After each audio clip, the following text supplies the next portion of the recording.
ہم بنیادی طور پر قریب قریب آٹھ جو مذاہب ہوں گے ہم ان کے بارے میں پڑھیں گے. عیسائیت، یہودیت 2 3 4 5 6 7 8 9، بلکہ 9 بجیں گے ہمارے اس طرح.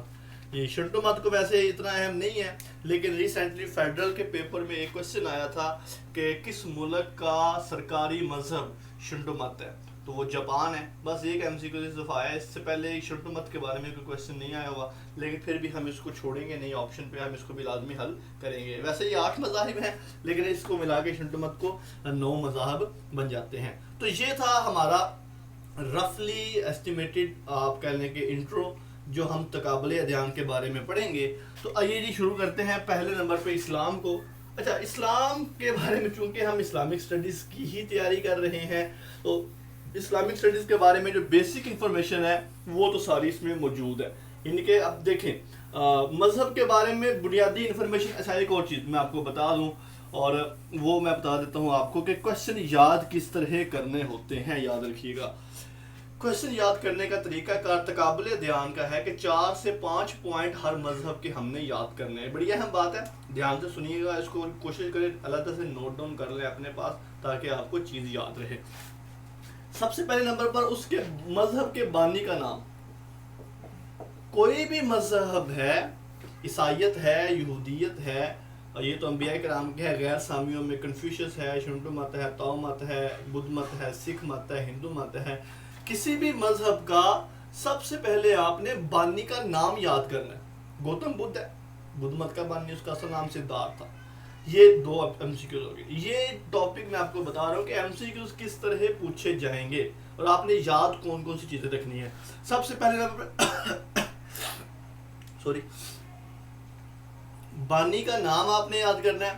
اس کے بعد دوسرے نمبر پر اس کی مذہبی کتب. آپ نے یہ دیکھنا ہے کہ اس مذہب کی جو شنٹو مت ہے، بدھ مت ہے، سکھ مت ہے، جو بھی ہے، اس مذہب کی مذہبی کتب کون کون سی ہیں، اس کا نام کیا ہے، اس کا اصل نام کیا ہے، اس کے آگے پارٹیشن کتنی ہے، اس میں پورشن کتنے ہیں، کون کون سی چیزیں اس میں ڈسکس ہوئی ہیں، کون کون سے ٹاپک اس میں ڈسکس ہوئے ہیں. 2 چیزیں ہوگی. بانی کا نام آپ نے یاد کرنا ہے. میں یہاں پہ لکھ لیتا ہوں یاد کرنے والی چیزیں، جو چیزیں آپ نے ہم یاد کرنی ہیں. بانی کا نام، مذہبی کتب. تیسرے نمبر پہ مذہبی تہوار. مذہبی تہوار بڑے اہم ہیں. آپ کو یہ پتہ ہونا چاہیے کہ کس مذہب کا تہوار ہے اور کس مذہب کے ساتھ ریلیٹ کرتا ہے. مثال کے طور پہ نوروز ہے تو یہ کس مذہب کا تہوار ہے. اسی طرح پشاخ ہے، شوسن ہے، یا اسی طرح ایسٹر ہے، کرسمس ہے، یہ کس مذہب کے تہوار ہیں. تو کچھ تو ایسٹر کا سب کو، کرسمس سب کو پتہ ہے کرسچینٹی کا ہے، نوروز ایرانیوں کا، یہ زرتشت کا پرانا ہے. یہ سارے ٹاپکس بیسک جو ہیں آپ کو یاد ہونے چاہیے. بانی کا نام، مذہبی کتب، مذہبی تہوار. یہ بانی کے نام میں اس کی ساری چیزیں آ جائیں گی. صرف نام نہیں آ جائے گا، اس کی تاریخ، اس کی پیدائش، تاریخ نہیں ہوگی، صرف پیدائش. اس کی پیدائش کہاں پر ہوتی ہے، اس کی وفات کہاں پر ہوتی ہے، اس کا سفر، اس نے کہاں کہاں کا سفر کیا، یہ ساری چیزیں آ جائیں گی. مذہبی کتب آ جائیں گی، مذہبی تہوار آ جائیں گے. اور چوتھے اور آخری نمبر پہ کس ملک میں مذہب ہے. مثال کے طور پہ اگر بات کی جائے کہ جیسے چائنا، انڈیا کی بات کی جائے تو انڈیا میں کون سا مذہب زیادہ ہے، ہندو مت ہے، لیکن وہاں کا سرکاری مذہب نہیں ہے. یاد رکھیے گا انڈین لاس میں لکھا ہوا ہے کہ India is a secular state. Pakistan کے آئین میں، قانون میں یہ بات لکھی ہے کہ پاکستان از اے اسلامک کنٹری. یہ اسلامک رولز اینڈ ریگولیشن کی بنیاد پہ بنایا گیا ہے. لیکن انڈیا جو ہے، انڈیا کے آئین میں، قانون میں یہ نہیں لکھا ہوا کہ یہ ایک ہندو اسٹیٹ ہے، بلکہ وہاں پر ایک سیکولر اسٹیٹ لکھا ہوا ہے. اسی طرح کنفیوشس ہے، شنٹو مت ہے، بدھ مت جو ہے، یہ بدھ مت کینیڈا میں، کینیڈا کہہ گئے ہیں، کوریا میں، اور اس طرح تھائی لینڈ میں زیادہ پایا جاتا ہے. اس طرح کرسچینٹی ہے، پوپ ویٹیکن سٹی وغیرہ میں بیٹھتے ہیں. تو یہ کس ملک میں رائج ہیں. چوتھے نمبر پر ہمیں یہ چیزیں بھی یاد رکھنی ہوں گی. اوکے جی، تو آئیے جی شروع کرتے ہیں. آج سب سے پہلے ہم عیسائیت کو پڑھیں گے، کرسچینٹی کو پڑھیں گے، کرسچن مذہب کو پڑھیں گے. کرسچن مذہب کیا ہے، اس کے بارے میں کون کون سے ایم سی کیوز آتے ہیں. اور چونکہ یہ ہمارا اہم کوشچن ہے، اہم ٹاپک ہے، عیسائیت اور یہودیت، کوشش کریں گے کہ ان دونوں ٹاپک کو کور کر دیں. اگر دونوں ٹاپک نہ کور ہو تو جسٹ ہم عیسائیت کو ہی کور کریں گے. عیسائیت کے بعد انشاءاللہ العزیز کل کے لیکچر میں یہودیت اور ہندو مت کو کور کریں گے، پھر اگلے 2 لیکچر میں ہم انشاءاللہ باقی جو مذاہب ہمارے رہ جائیں گے ان کو ڈسکس کریں گے۔ اچھا جی، اب اس میں عیسائیت میں دیکھ لیں کہ اس کے جو بانی ہیں وہ تو مشہور ہیں، حضرت عیسیٰ علیہ السلام ہیں۔ حضرت عیسیٰ علیہ السلام وہ ہیں کہ جنہوں نے پنگوڑے میں کلمہ کی گود میں کلام کیا ہے اور گواہی دی ہے اور اپنے نبی ہونے کا پیغام دیا ہے۔ حضرت عیسیٰ علیہ السلام بغیر باپ کے پیدا کیے گئے ہیں، جو کہ مسلمانوں کا عقیدہ ہے اور عیسائیوں کے کچھ گروہ کا بھی عقیدہ ہے، لیکن سارے اس کو نہیں مانتے، آگے ہم بتاتے ہیں اس کو۔ حضرت عیسیٰ کی جو پیدائش ہے وہ آپ کہہ لیں کہ فلسطین ملک ہے۔ فلسطین ملک اس کا ایک شہر ہے یروشلم۔ یروشلم کی ایک بستی ہے، یعنی کہ آپ کہہ لیں کہ یہ شہر ہے، اس کا ایک محلہ ہے ناصرہ، یہاں پر پیدائش ہوتی ہے۔ یہ اس طرح کے مختلف MCQ بھی آتے ہیں، میں نے بتایا کہ اس کو آپ کو تفصیل سے بتا دوں کہ یہ فلسطین ملک ہے۔ اگر یہ کوشچن آنے کہ حضرت عیسیٰ کی پیدائش کہاں پر ہوئی، وہاں پر فلسطین، اچھا کبھی بھی تینوں MCQs وہ نہیں دے گا، یعنی کہ وہ ایگزیکٹ بتائے گا، یا تو یہ والا بتائے گا کہ فلسطین کا نام بتا دے گا، یا پھر وہ جو پیپر سیٹر ہے وہ یروشلم کا پوچھ لے گا، یا پھر وہ ناصرہ کا پوچھ لے گا۔ ناصرہ بستی کی طرف حضرت آپ کہہ رہے ہیں کہ عیسیٰ علیہ السلام کے حواریوں کو نصارہ بھی کہا جاتا ہے۔ یہ اس کی ایک توجیہ یہ بھی بیان کی جاتی ہے کہ یہ چونکہ ناصرہ بستی میں پیدا ہونے والے کے ساتھ تھے، اس لیے ان کو نصارہ بھی کہا جاتا ہے۔ تو بہرحال اس میں دونوں چیزیں پاسبل ہیں، نصارہ کا مطلب مدد کرنے والا بھی ہوتا ہے، اور نصارہ عیسیٰ علیہ السلام کی جو جائے پیدائش ہے ناصرہ، اس کی طرف جانے والے اور اس کی طرف سپورٹر کے لوگوں کو بھی کہا جاتا ہے۔ تو حضرت عیسیٰ علیہ السلام آپ کہہ لیں کہ 571 عیسوی، بلکہ آپ عیسوی نہیں بلکہ یہ جب پیدا ہوئے ہیں اسی سے پھر آگے سال چلا ہے عیسوی کا، گریگورین کیلنڈر جو آج ہم استعمال کر رہے ہیں، جس کی آج آپ کہہ لیں کہ 2023 ہے۔ تو 2023 کا مطلب ہے کہ حضرت عیسیٰ علیہ السلام کو پیدا ہوئے 2023 سال ہو چکے ہیں، 2023 ایئرز ان کو ہو چکے ہیں، یہ ان کا تاریخ پیدائش آتی ہے۔ حضرت عیسیٰ علیہ السلام، ان کی جو والدہ محترمہ تھی ان کا نام مریم تھا۔ اچھا، یہاں پر ایک عقیدہ آتا ہے جس کو ہم کہتے ہیں عقیدہ تثلیث۔ میں اس کے تینوں نام بتا دیتا ہوں، عقیدہ تثلیث ہے یا اقانیم ثلاثہ ہے، اس کو اقانیم ثلاثہ بھی کہتے ہیں، اور انگلش میں اس کو کہتے ہیں Trinity, thought of Trinity. Thought of Trinity یہ ہے اقانیم ثلاثہ، آپ اس کو کہتے ہیں ٹرائی اینگل کا نظریہ۔ وہ کہتے ہیں کہ ایک ٹرائی اینگل ہے اور ٹرائی اینگل مل کر ہی گاڈ بنتی ہے۔ ان سے کوئی پوچھے کہ گاڈ کیا ہے، وہ کہتے ہیں گاڈ یا خدا ایک چیز نہیں ہے بلکہ یہ 3 چیزوں کا مجموعہ ہے۔ ان 3 چیزوں میں کیا ہے؟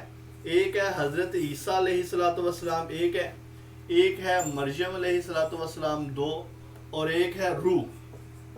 یہ روح کا لفظ وہ استعمال کرتے ہیں، اکثر ان کی کتابوں میں بھی لکھا ہوتا ہے۔ میرے پاس بائبل پڑھی ہے، مگر آپ کو دکھا سکوں پاسبل ہے، بلکہ کل انشاءاللہ دکھائیں گے، اس میں ڈسکس کریں گے لائبریری میں۔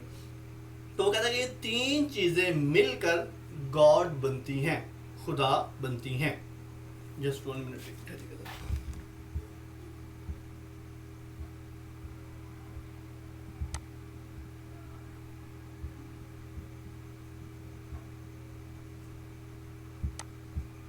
ہیلو، آواز کلیئر آ رہی ہے میرے خیال سے؟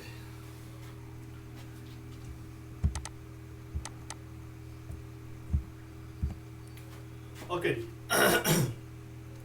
تو بہرحال عیسیٰ علیہ السلام، حضرت مریم اور روح کا وہ لفظ استعمال کرتے ہیں، یہ تینوں چیزیں مل کر خدا بنتی ہیں۔ اس مجموعے کو عقیدہ تثلیث کہتے ہیں۔ تثلیث اگر دیکھیں، تثلیث لفظ نکلا ہے ثلاثہ سے۔ ثلاثہ عربی زبان کا لفظ ہے، اس کو ثلث بھی کہتے ہیں۔ یہ اگر آپ نے دیکھا ہو، اگر آپ قرآن پاک پڑھتے ہیں تو قرآن پاک میں ایک ربو ہوتا ہے جس میں 22 پارہ ہوتا ہے، اس کے بعد نصف ہوتا ہے، نصف کے بعد ثلث ہوتا ہے، ثلث القرآن۔ سورۃ اخلاص کو بھی ثلث القرآن کہا جاتا ہے، تھرڈ حصہ۔ سورۃ اخلاص کو ثلث القرآن اس لیے کہا جاتا ہے کہ یہ چونکہ قرآن پاک کا ایک ٹاپک جو اس میں ڈسکس ہوئے ہیں پوائنٹس، اس میں ایک بہت بڑا موضوع توحید ہے، یعنی کہ ہر آیت میں قریب اللہ نے توحید بیان کی ہے، اپنی توحید، اپنی وحدانیت کو بیان کیا ہے۔ یہ جو ایک صورت ہے سورۃ اخلاص، پوری کی پوری یہ آپ کہہ لیں کہ توحید ہے، صرف اس میں قل هو اللہ احد، اس میں ساری کی ساری توحید ہے، اس لیے اس کو ثلث القرآن بھی کہا جاتا ہے۔ تو بہرحال عقیدہ تثلیث، ثلاثہ، ثلث، یہ تین نظریات، تین لوگوں کا خدا ہونا ہے، اس کو ٹرینٹی کہتے ہیں، اور اس کا تعلق جو ہے وہ بھی حضرت اب کہہ لیں کہ عیسائیت کے ساتھ ہے۔ اوکے جی، اس کے بعد آ جاتے ہیں کہ ان کی طرف نازل ہونے والی جو کتاب ہے حضرت عیسیٰ علیہ السلام کی طرف، اس کا نام ہے انجیل۔ انجیل یہ ایک عبرانی زبان کا لفظ ہے، ہمارے جو کیمسی کو اسی طرح کہیں گے، اور اس کا لغوی مطلب ہوتا ہے خوشخبری۔ یہ آپ نے ذہن میں رکھنا ہے، انجیل کا لغوی مطلب ہے خوشخبری، گڈ نیوز، اچھی بشارت۔ بشارت بھی اس کا معنی آتا ہے، خوشخبری بھی آتا ہے، اور اس کے ساتھ ساتھ بشارت بھی اس کا معنی آتا ہے۔ خوشخبری یا بشارت انجیل کا لغوی مطلب ہے۔ 4 اناجیل مشہور ہیں، انجیل متی ہے، لوکا ہے، مرکس ہے اور یوحنا ہے۔ ان چاروں کو اناجیل اربع کہتے ہیں، ان چاروں کو اناجیل اربع کہا جاتا ہے۔ اناجیل اربع، 4 اناجیل یہ مشہور ہیں۔ ایک انجیل جو ہے اس انجیل پر پابندی ہے عیسائیوں کے نزدیک، اور اس کو انجیل برناباس کہا جاتا ہے۔ انجیل برناباس آپ کہہ لیں کہ عیسائیوں کی وہ انجیل ہے کہ جس پر عیسائیوں کی طرف سے ہی پابندی ہے، بلکہ کچھ جو عیسائی مورخ ہیں، تاریخ دان ہیں، وہ یہ سمجھتے ہیں کہ یہ ایک جعلی انجیل ہے۔ برناباس کون تھے؟ برناباس اصل میں حضرت عیسیٰ علیہ السلام کے حواریوں میں سے ہی تھے۔ اصل نام ان کا تاریخ میں یوسف بیان کیا جاتا ہے، ان کا اصل نام یوسف بیان کیا جاتا ہے۔ یہ اس پر پابندی کیوں ہے؟ پہلے نمبر پر سمجھ لیں کہ اس میں کچھ ایسے حقائق بیان کیے گئے ہیں جو اسلام کے ساتھ بہت زیادہ ریلیٹ کرتے ہیں۔ مثال کے طور پہ اس میں یہ بتایا گیا ہے کہ تثلیث، عقیدہ تثلیث جو ہے، جو آپ کہہ لیں کہ سوچ ہے کہ 3 لوگ مل کے خدا بنتے ہیں، یہ غلط ہے۔ اس برناباس انجیل میں توحید کو بیان کیا گیا ہے۔ ڈیفینیٹلی اس وقت کی عیسائیت جو ایک بنیاد کھڑی تھی ساری کی ساری، وہ اس کی وجہ سے گر سکتی تھی، اور گری بھی، اس لیے انہوں نے سرے سے اس انجیل پر ہی پابندی لگا دی۔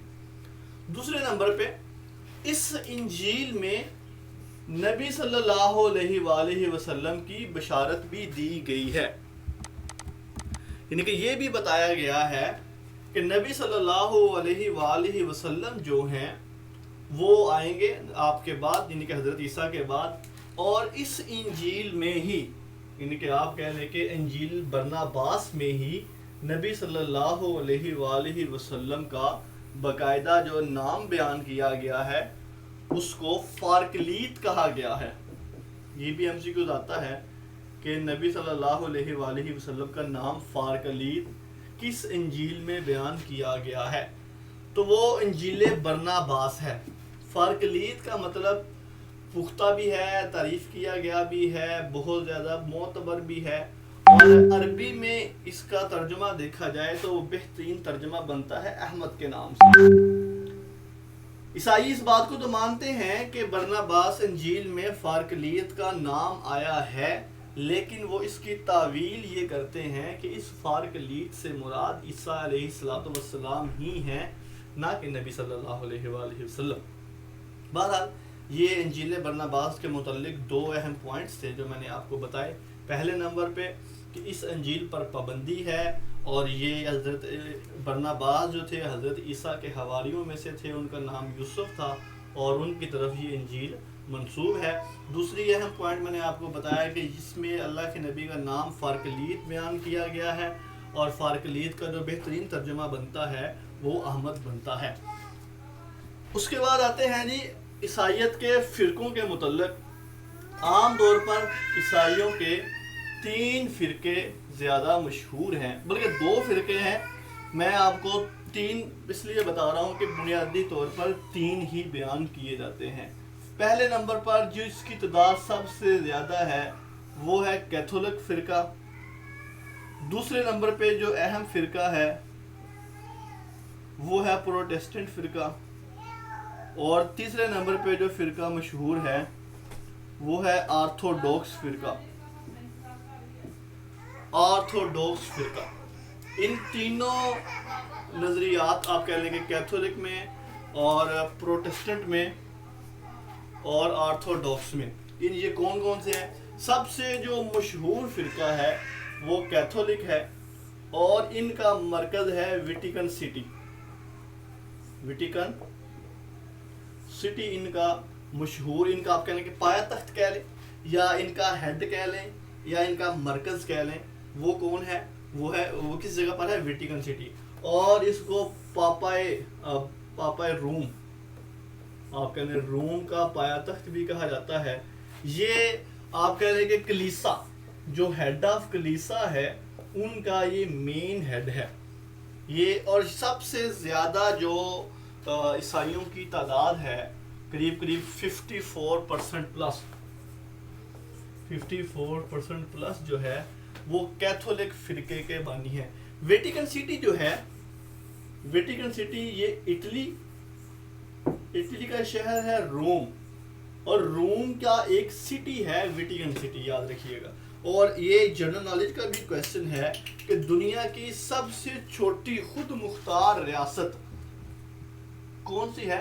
وہ ویٹیکن سٹی سب سے چھوٹی ریاست ہے، چھوٹا سا شہر ہے، لیکن یہ اپنے معاملات میں، اپنے آئین میں، اپنے قانون میں ہر طرح سے آزاد ہے۔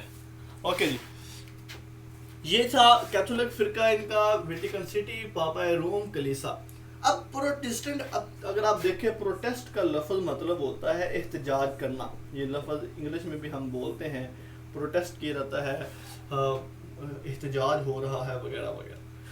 اب ہوا یہ کہ جب صلیبی جنگوں کا آغاز ہوا، جیسا کہ آپ جانتے ہیں کہ کروسڈ وار جنہیں ہم کہا جاتا ہے، کروسڈ وار۔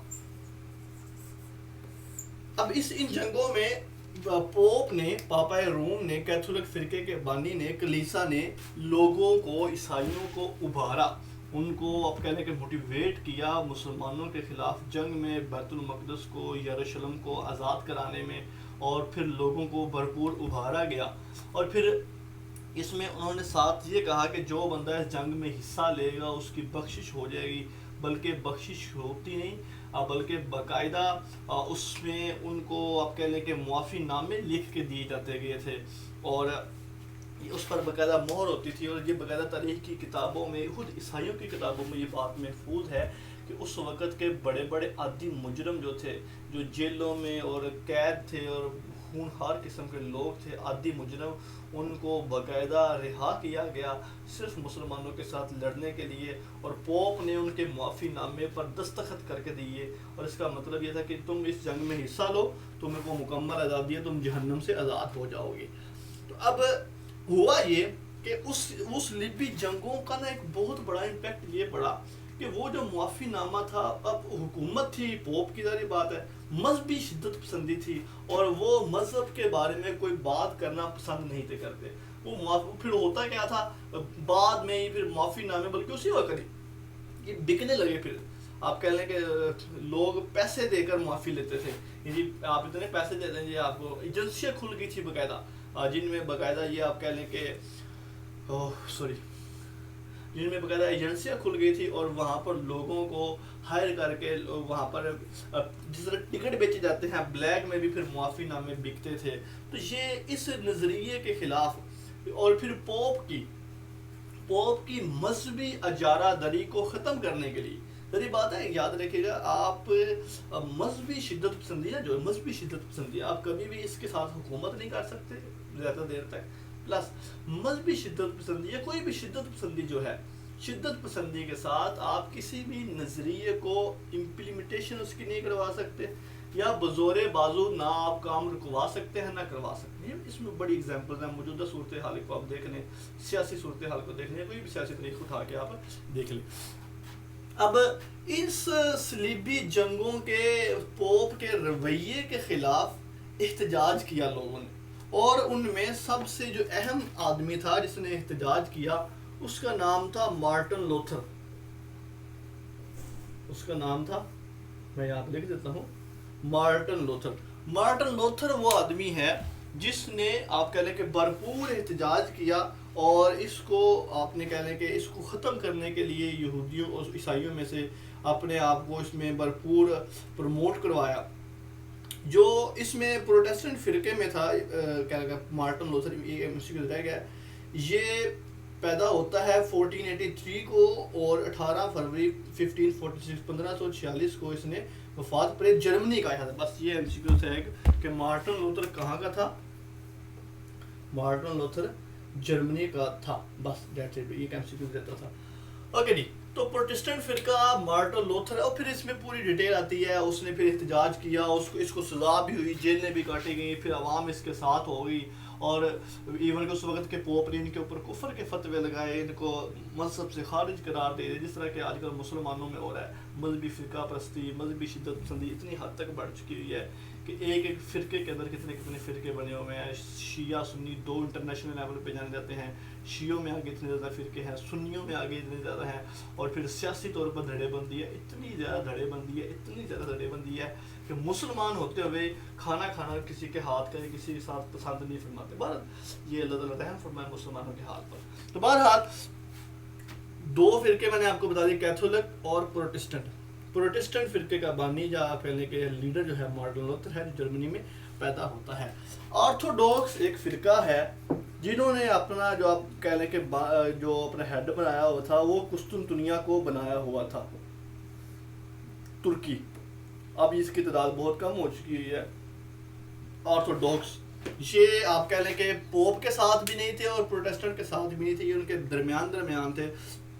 اگر جب سلطان محمد فاتح نے ترکی کو قسطنطنیہ کو فتح کیا نا، تو اس وقت یہ کہا جاتا ہے کہ آرتھوڈوکس ہی تھے جو اندر سے انہوں نے اپنی کہنے کہ بڑی کوشش کی بچانے کی، لیکن وہ اس کو قسطنطنیہ کو نہیں بچا سکے. تو بہرحال آرتھوڈوکس فرقے کے بارے میں اتنا ہی آتا ہے کہ ان کی تعداد بہت کم ہے باقی مذاہب کی باقی کیتھولک اور پروٹیسٹنٹ کی نسبت سب سے زیادہ کیتھولک ہیں، اور اس سے دوسرے نمبر پر پروٹیسٹنٹ ہیں، اور تیسرے اور آخری نمبر پر آرتھوڈوکس ہیں. اچھا، یہ ان کے بارے میں کہ یہ لوگ عیسیٰ کو ہی خدا مانتے ہیں، ان کی تعداد صرف 10% ہے. اوکے جی، ایک کویسچن آتا ہے اور بھی، اور وہ ہے کہ جدید عیسائیت کا بانی کون ہے؟ جدید عیسائیت کا بانی کا اصل نام تھا ویسے ساؤل، لیکن یہ سینٹ پال کے نام سے مشہور ہے. اصل میں ہمارے پاس بلکہ ہمارے پاس اب تو کوئی بھی اس لیے حالت میں کتاب نہیں پہنچی ہے. جتنی بھی عیسائیت کی آپ کہہ لیں کہ لٹریچر ہے، جتنی بھی تعلیمات ہیں، وہ کرسچینٹی تک پہنچی ہی سینٹ پال کے ذریعے ہیں. سینٹ پال ہی وہ شخص ہے جس نے حضرت عیسیٰ علیہ السلام کی تعلیمات کو آگے لوگوں تک پہنچایا. یہ سینٹ پال ہی وہ شخص ہے. تو بہرحال سینٹ پال یا اس کا اصل نام جو ہے وہ ساؤل ہے. ساؤل ہی وہ شخص ہے جس نے تعلیمات کو آگے لوگوں تک پہنچایا ہے. اوکے جی، اب ان کے فرقے بھی ہو گئے. اس کے بعد آتے ہیں جی کرسچینٹی کی کچھ رسومات کے بارے میں، یا آپ کہہ لیں کہ ان کے مذہبی رسومات ہوتی ہیں، مذہبی تہوار ہوتے ہیں، ان کو ڈسکس کر لیتے ہیں. سب سے پہلے نمبر پہ ان کا ایک تہوار آتا ہے، آپ کہہ لیں کہ بپتسمہ، بلکہ تہوار نہیں ہے. بپتسمہ ایک روحانی غسل ہے. یہ ایک روحانی غسل اس کو اس لیے کہا جاتا ہے. بپتسمہ استباغ، اس کا لغوی مطلب بھی غسل دینا ہی ہوتا ہے، نہانا ہی ہوتا ہے. کہتے ہیں کہ ان کا اچھا ایک اور نظریہ بھی ہے عیسائیت کا، وہ اسی بیس پر حضرت عیسیٰ کو سولی دینے کو بھی جائز قرار دیتے ہیں. وہ کہتے ہیں کہ ہر انسان پیدائشی گنہگار ہے. اس کو بات کو بھی سمجھے, بڑی اہم پوائنٹ ہے یہ. وہ کہتے ہیں دیکھیں حضرت آدم علیہ السلام پیدا ہوئے جنت میں تھے. انہوں نے, اللہ نے کہا کہ تم نے قریب نہیں جانا, انہوں نے پھل چکھ لیا اس کا اور وہ جنت سے نکال دیے گئے. وہ گنہگار تھے. اور ان کا نظریہ ہے کرسچینٹی کا کہ حضرت آدم کے بعد جتنے بھی لوگ پیدا ہوئے ہیں وہ سارے کے سارے گنہگار تھے, حتیٰ کہ حضرت عیسیٰ علیہ السلام آئے اور انہوں نے تمام بنی آدم جو کہ ان کے بعد پیدا ہونے والے تھے ان کے لیے اپنی جان کا نذرانہ یا کفارہ پیش کر دیا. یعنی کہ جو اب دیکھیں کہ ایک پیدائشی انسان کو جو گناہ ملا ہے ورثے میں, اور وہ ورثے میں کیسے ملا عیسائیوں کے نزدیک, وہ ورثے میں اس لیے ملا کہ ان کا باپ آدم گنہگار تھا. اب اس گناہ کو دھونے کے لیے انہوں نے کیا کیا, حضرت عیسیٰ علیہ السلام نے اپنی جان کا نذرانہ پیش کیا, کفارہ پیش کیا. اگر آپ کبھی ہالی ووڈ کی موویز دیکھیں نا تو ہالی ووڈ کی موویز میں اکثر جو مذہبی اس میں ٹچ ہوتا ہے, اس میں یہ کہتے ہیں کہ گاڈ تمہارے لیے مرا ہے, گاڈ تمہارے گناہوں پہ, تمہارے پاپوں پر جا کر اس نے اپنی جان کو قربان کر دیا. مطلب ان کا نظریہ یہ ہے کہ حضرت عیسیٰ کی جو, اس کو عقیدہ کفارہ بھی کہتے ہیں, یہ بھی آپ اس کو سمجھ لیں, اس کو عقیدہ کفارہ بھی کہا جاتا ہے. بہرحال بپتسمہ ایک روحانی غسل ہے. کہا یہ عیسائیوں کے نزدیک ہے کہ حضرت عیسیٰ علیہ السلام کو بھی غسل دیا گیا تھا اور ان کو غسل حضرت یحییٰ علیہ السلام نے دیا تھا. آج کل جو بھی بچہ روحانی پیدا ہوتا ہے, اب بچہ پیدا ہوتا ہے, آپ دیکھیں گے کسی نے آپ کو ویڈیوز بھی مل جائے گی, وہ اس کو گرجا گھر میں چرچ میں لے کے جاتے ہیں. انہوں نے اپنے پاس اس طرح کا ایک بول رکھا ہوتا ہے, تینوں طریقے ہیں. کبھی اس پر پانی بس چھڑک دیتے ہیں, اس سے بھی روحانی غسل ان کے نزدیک ہو جاتا ہے. بعض دفعہ اس کو ڈبکیاں میں لگاتے ہیں. تو بہرحال اپنا اپنا نظریہ ہے. تو بہرحال بپتسمہ ان کا آپ کہہ لیں کہ ایک روحانی غسل ہے جو کرسچینٹی میں موجود ہے. اس کے بعد ہے جی کرسمس. یہ ان کا اہم تہوار ہے اور یہ تو ظاہر بات ہے 25 دسمبر کو منایا جاتا ہے حضرت عیسیٰ علیہ السلام کی پیدائش کے بارے میں. لیکن یہ جو 25 دسمبر ہے, یاد رکھیے گا یہ کنفرم نہیں ہے, یہ بس اتنا ہی ہے جتنا کہ آپ کہنا کہ انہوں نے خود ہی بنا لیا ہوا ہے. حالانکہ اس کی اگر ایگزیکٹ دیکھا جائے تو ایگزیکٹ جو طریقہ پیدائش ہے 25 دسمبر نہیں ہے, بلکہ اس میں آگے تھوڑا بہت تبدیلی آتی ہے. اس کے بعد ان کا ایک تہوار ہے ایسٹر. آپ کہہ لیں کہ ایسٹر کو عید ہوتی ہے, عید فصح بھی کہا جاتا ہے اس کو. عیسائیوں کا عقیدہ یہ ہے کہ حضرت عیسیٰ علیہ السلام کو جو پھانسی لگائی گئی, پھانسی لگانے کے 3 دن بعد وہ دوبارہ زندہ ہو گئے تھے. تو دوبارہ جی اٹھنے کی خوشی میں, دوبارہ زندہ ہو جانے کی خوشی میں عیسائی جو ہیں ایسٹر مناتے ہیں. ایسٹر 21 مارچ کو آتا ہے, لیکن اس کا جو ایگزیکٹ طریقہ کار ہے کبھی بھی یہ کنفرم نہیں ہوتا ہے, بلکہ 21 مارچ یا اس کے بعد جب بھی پورا چاند ہوتا ہے, یعنی کہ چاند کی تاریخ مکمل ہو جاتی ہے, اس کے بعد جو سنڈے آتا ہے اس سنڈے کو یہ ایسٹر مناتے ہیں. آپ کہہ لیں کہ یہ ہر سال ڈیٹ بدلتی رہتی ہے. اگر آپ گوگل پہ دیکھیں کہ 2024 میں ایسٹر کس دن ہوگا تو وہ آپ کو ایگزیکٹ ڈیٹ بتا دیتا ہے. بہرحال یہ ایک ایسا تہوار ہے جو سارے مذاہب مسلم بھی پایا جاتا تھا. اسی طرح ایسٹر کے بعد عشاء ربانی. عشاء ربانی ایک ان کا یہ بھی کھانا ہے. آپ کہہ لیں کہ ہر سنڈے کو جب ان کی مذہبی عبادت ہوتی ہے چرچ میں یا گرجا گھر میں, وہاں پر سب لوگ اکٹھے ہوتے ہیں. کھانا, روٹی اور شراب ان کے ہاں عام ہوتی ہے. کہتے ہیں کہ جو روٹی ہے یہ حضرت عیسیٰ علیہ السلام کے بدن کو لگتی ہے, اور جو شراب ہے یہ حضرت عیسیٰ کے خون کے ساتھ شامل ہو جاتا ہے, اور اس لیے قربانی کے طور پر آپ کہتے ہیں کہ عشاء ربانی کا تہوار بھی مناتے ہیں. اس کے بعد کچھ اہم کویسچنز ہیں, وہ بھی میں ساتھ ساتھ آپ کو یہاں پر کنفرم کروا دیتا ہوں, جس میں سب سے پہلے نمبر پر عیسائیوں میں جو زکوٰۃ ہوتی ہے وہ 10% ہوتی ہے, یہ 10واں حصہ ہوتا ہے. جس طرح کہ ہم 2.5% زکوٰۃ دیتے ہیں, عیسائی جو ہیں کہا جاتا ہے کہ وہ 10% زکوٰۃ دیتے ہیں. اس کے بعد اس میں عقیدہ تثلیث کا میں نے آپ کو بتا دیا. دنیا میں سب سے بڑا جو مذہب ہے وہ اس وقت عیسائیت ہے, اور پروٹیسٹنٹ کا بھی ہو گیا, لیو دہم وغیرہ وغیرہ. اوکے جی, آج کے لیے میرے خیال سے اتنا ہی کافی ہے. لائٹ بھی ختم اور کلاس کا ٹائم بھی ختم ہونے والا ہے. اب لاسٹ پہ کسی کا کوئی کویسچن ہے تو وہ پوچھ سکتے ہیں.